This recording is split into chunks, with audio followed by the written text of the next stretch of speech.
chicken with vegetable. Okay natin. Ayan, may cabbage tayo.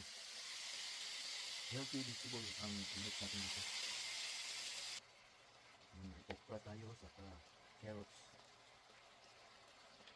At maraming cabbage. Kaya hindi na tayo mag-rice.